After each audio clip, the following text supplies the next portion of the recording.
Hello student, কেনেকুৱা আছা? আশা কৰো ভালে আছা। মই তোমাৰ বাবে লৈ আছো ভেৰি ইম্পৰ্টেন্ট এখন কোৱেশ্চন।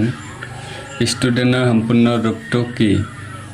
মই যে তোমাক ষ্টুডেন্ট বুলি সুধিছো, তুমি জানানে ষ্টুডেন্টৰ অৰ্থটো কি বুজায়? তুমি একজন ষ্টুডেন্ট হয় নে নহয়? হয়, নিশ্চয় হয়। তুমি জানানে নাই ষ্টুডেন্টৰ সম্পূৰ্ণ ৰূপটো কি? যদি নাজানা মই তোমাক বুজাই দিম ষ্টুডেন্টৰ অৰ্থটো কি বা ইয়াক কি বুজায়। ইয়াক ষ্টুডেন্ট স্পেলিংটো সকলোৱে জানা, STUDENT ষ্টুডেন্ট।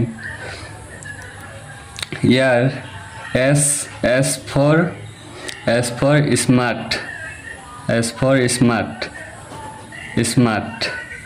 স্মাৰ্ট মানে জানাই সুশৃংখল বা স্মাৰ্ট। for thinkful মানে চিন্তাশীল। U for understandable বোধগম্য।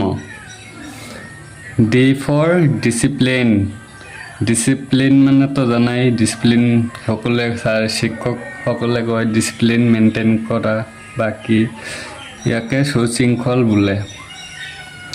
E for energetic উদ্যগামী। N for notable মানে উল্লেখযোগ্য। T for talented প্ৰতিভাবান। আশা কৰো বুজিছা ষ্টুডেন্টৰ সম্পূৰ্ণ ৰূপটো কি, আৰু যেটো বুজা নাই কমেন্টত সুধিবা।